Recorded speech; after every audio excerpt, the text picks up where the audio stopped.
Doctor Arshad veterinary clinic YouTube channel पे welcome. Video में बात होगी कि पोल्ट्री फार्मिंग में नाकामी की बड़ी से बड़ी वजूहात कौन कौन सी हो सकती हैं, जो कि हम सब में कॉमन है। सबसे बड़ी वजह ये होती है कि काम का इल्म ना होना। कम अज़ कम बुनियादी जो पोल्ट्री के असूल है उनका हम सबको पता होना चाहिए। उसके बाद अपने बर्ड्स रखें, बर्ड्स के ऊपर जुल्म बिल्कुल ना करें। हवा, पानी, दर्जा हरारत, जगह, रोशनी, ये सारी चीज़ों का जो बुनियादी चीज़ें होती हैं इनका इल्म होना बहुत ज़रूरी होता है। इसके बाद पोल्ट्री के कारोबार का आगाज़ करें। उसके बाद बात आती है मायारी खुराक की। हम ये नहीं कह सकते कि तुक्के लगा के, जुगाड़ लगा के, इधर-उधर की चीज़ें इकट्ठी करके हम अपनी मुर्गियों का मतलूबा वज़न भी पूरा कर लें और हम उनसे वो भी ले लें जिसकी हम तवक्को कर रहे हैं कि वक़्त पे उनका वज़न भी पूरा आ जाए, वक़्त पे वो हमें अंडे भी देने लग जाए। हमारी मुर्गियों के अंडों की तादाद बड़ी कम है, पहले अंडे दे रही थी, अब अंडे देना छोड़ दिया है। इसकी क्या वजूहात हैं? तो मुर्गी के वज़न के हिसाब से, उसकी उम्र के हिसाब से उसके लिए ख़ास फ़ीड होती है, वो या घरेलू पैमाने पे बनानी पड़ती है या फिर कमर्शियल तौर पे लेना पड़ती है। इसके बाद बारी आती है एक हवादार निज़ाम की। ये मत भूलें, ये मत सोचें कि जो हमने बाहर शापर लगा लिया, पर्दा लगा लिया, सारा कवर कर लिया, मैं तो बहुत अच्छी मैनेजमेंट कर रहा हूँ। मैं तो ज़रा भी अपने बर्ड्स को ठंड नहीं लगने दे रहा हूँ। तो उससे जो आपके बर्ड को नुकसान होता है, उसका आपको अंदाज़ा नहीं। वेंटिलेशन बहुत अच्छी चीज़ होती है। ताज़ा ऑक्सीजन की सप्लाई बहुत ज़रूरी होती है। इसके बाद बारी आती है वैक्सीनेशन की। हम अपनी मुर्गियों के अंदर अपने चूज़ों में वैक्सीन करके जब तक बीमारियों के खिलाफ उनके अंदर क़ुव्वत मुदाफ़त पैदा नहीं करते, तब तक इलाके में फूटने वाली वबा से हम अपनी मुर्गियों को, अपने चूज़ों को बचा नहीं सकते। इसलिए मुर्गियों की उम्र के हिसाब से और मुर्गियों की नस्ल और आप जिस इलाके में आपने मुर्गियाँ रखी हुई हैं, उस हिसाब से वैक्सीन का शेड्यूल लाज़मी बनवाएँ और उसको आप फ़ॉलो करें। इसके बाद बात आती है कि आपके फार्म के ऊपर एक भी बर्ड अगर मरता है, एक भी परिंदा अगर मरता है, कि जब तक उसको आप खोल के उसका पोस्टमार्टम ना कर लें, जब तक आप उसका वज़न ना कर लें, तब तक उस बर्ड को फार्म से बाहर मत निकालें। जब आप उसका वज़न करेंगे तो वज़न करके आपको पता चलेगा कि क्या ये अपने जिस्मानी वज़न के कम होने की वजह से इसकी मौत हुई है या अंदर के जो अज़ा हैं जब आप उन्हें खोल के देखेंगे अच्छी तरह से, तो वो आपको बताएँगे कि हमारे साथ क्या वाक़या हुआ था, फिर आप अपने दूसरे बर्ड्स को बचा सकते हैं। उसके बाद बारी आती है कि जब भी आपका बर्ड नीचे से फ़ीड खाता है, खुराक का एक भी ज़र्रा अगर नीचे गिर जाए, एक भी दाना नीचे गिर जाए, तो नीचे जो खुराक गिरती है वो ज़हर बन जाती है, वो टॉक्सिन का, वो फंगस का बहुत बड़ा ज़रिया होती है। उसके साथ वो ढेर सारे जरासीम अटैच हो जाते हैं और वो फिर जब आपके बर्ड के मुँह के अंदर पहुँचते हैं, तो फिर उसके बाद उसकी साँस की नाली, उसके फेफड़े, उसकी हवा की थैलियाँ, ये सारा जो उसका साँस का निज़ाम है, निज़ाम तनफ़्फ़ुस है, ये सारे का सारा ख़राब होना शुरू हो जाता है। मायारी खुराक देने के साथ-साथ ध्यान इस चीज़ का भी रखना है कि वो खुराक नीचे किसी सूरत में ना गिरे। फिर बात आती है कि जो आपने बर्ड रखा हुआ, क्या आपने मयारी बर्ड रखा हुआ है? कभी भी ख़ाम माल मत लें, कभी भी बी ग्रेड, सी ग्रेड वो वाला चूज़ा जो कि आपके पास आना ही नहीं चाहिए, जो फ़ार्म पे आना ही नहीं चाहिए, उसको मत लें आप। ये आपकी सिर्फ़ मैनेजमेंट के अखराजात को बढ़ाएगा, आपकी देखभाल को बढ़ाएगा, आपकी परेशानियों को और ये सारी चीज़ों में इज़ाफ़ा करेगा। आपको इससे आउटपुट मिलनी कोई नहीं, आपको इससे बेनिफिट होना कोई नहीं। इसलिए जब भी चूज़ा लें, जब भी आप अपने पास बर्ड लें, उसको हमेशा आपने A1 क्वालिटी का लेना है। उसको वो वैक्सीनेटेड होना चाहिए। उसके जो पेरेंट्स हैं, उसका जो ब्रीडर स्टॉक है, वो लाज़मी देख लिया करें कि क्या इसके जो वालिदैन हैं, उनके अंदर बड़ी-बड़ी बीमारियाँ तो नहीं आई। बड़ी-बड़ी बीमारियाँ मिसाल है, कुछ बीमारियाँ इस तरह की होती हैं जो वालिदैन से औलाद की जानिब आगे मुंतकिल होती हैं। एनडी की बीमारी हो गई, माइकोप्लाज़्मा की बीमारी हो गई, साल्मोनेला की बीमारी हो गई। तो ये इस तरह का अगर आप बर्ड लेंगे जिनके वालिदैन के अंदर इस तरह के मसाइल थे, तो वो वाले चूज़े आपके पास फार्म पे आके आपसे कभी भी संभलने वाले नहीं और फिर आपको पोल्ट्री में नुकसान होना और आपने कहना कि ये कारोबारी बहुत ज़्यादा नुकसानदेह है, इसको नहीं करना हमने। इसके बाद मैं आपको बता दूं कि ये नीचे की जानब जो आपको बिठें नज़र आ रही हैं और ये जो नीचे की जानब आपको पर नज़र आ रहे हैं, जिस फार्मर की ये आदत है कि वो रोज़ाना की बुनियाद पे बिठें देखता है, वो लगभग 70 से 80% वो बंदा डॉक्टर होता है। क्योंकि बिट्ठें सब कुछ बताती हैं कि बर्ड का हाज़मा ठीक है कि नहीं, उसके गुर्दे काम कर रहे हैं कि नहीं, उसका पोटा किस तरह की हालत में है, क्या बर्ड को सर्दी लगी है। तमाम किस्म की बिट्ठें जो होती हैं वो मुख्तलिफ़ मसाइल को उनकी शिनाख्त करती हैं। उसके बाद मैं बात करूँगा ये जो पर आप सामने देख रहे हैं, अगर आपने रोज़ाना की बुनियाद पे ये पर बाहर नहीं निकाले, तो आपको ये पोल्ट्री का कारोबार बहुत ज़्यादा नुकसान देने वाला है। ये ऑर्गेनिक मैटर होता है, इसको जब भी बर्ड खाता है उसके जिस्म के अंदर ये जाके इकट्ठे हो जाते हैं। उसकी खुराक की नाली के अंदर ये जाके इकट्ठे हो जाते हैं, पोटे को जाम कर देते हैं।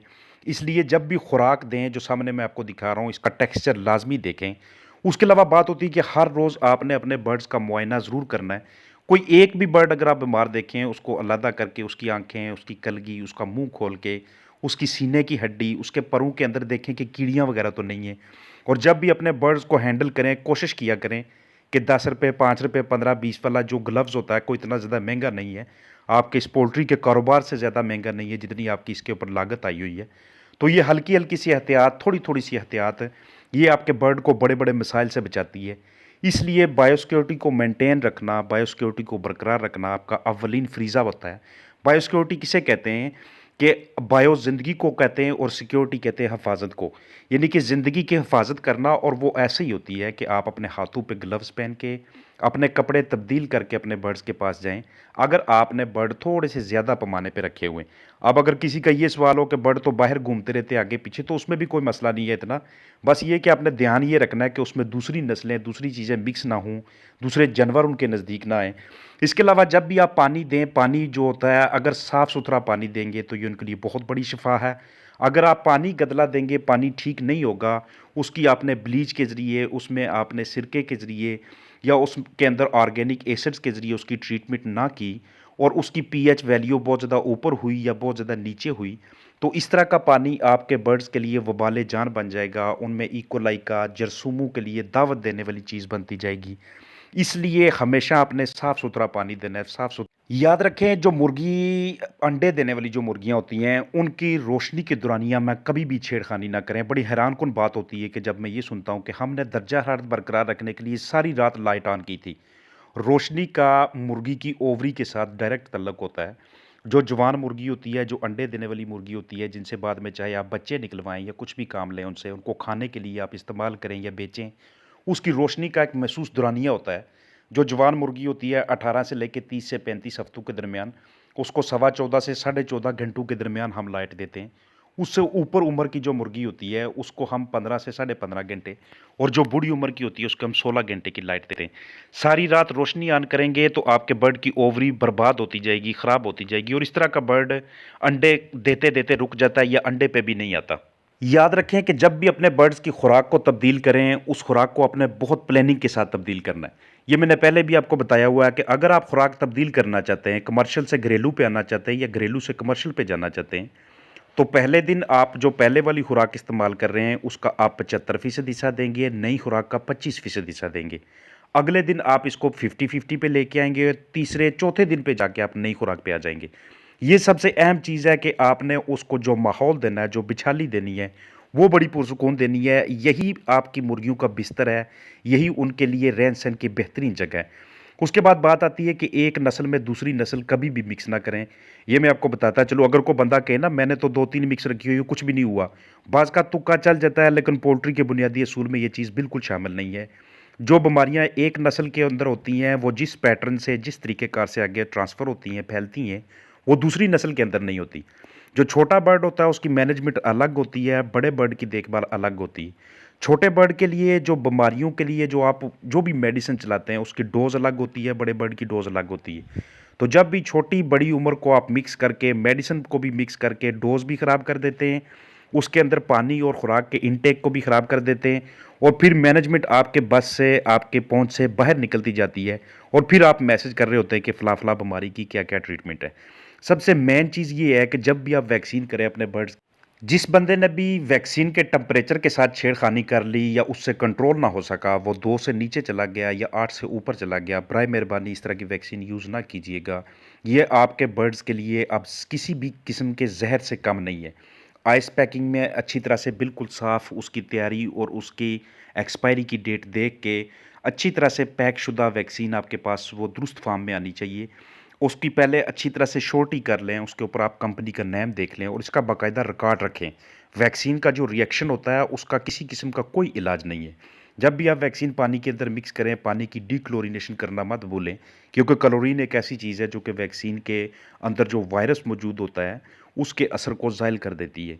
इसलिए एक अच्छे फार्मर की निशानी यही होती है कि वो जब भी जहाँ पे भी मुर्गियाँ रखता है उस जगह की पहले पीएच वैल्यू को अच्छी तरह से चेक करवा लेता है कि क्या यह पानी मेरी मुर्गियों के पिलाने वाला भी है या कि नहीं।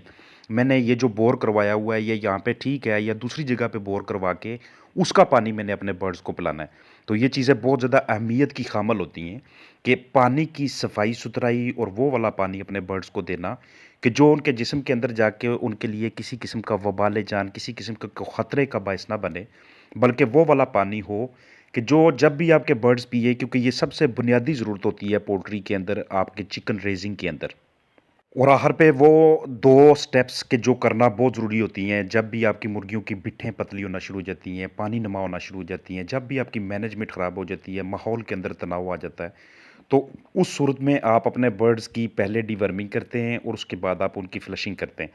फ्लशिंग के लिए बाकायदा आप डोज़ का इस्तेमाल करेंगे, फ्लशिंग के लिए आप मोलेसिस इस्तेमाल कर सकते हैं, आप गुड़ इस्तेमाल कर सकते हैं, आप चीनी इस्तेमाल कर सकते हैं, सिरका भी साथ इस्तेमाल कर सकते हैं।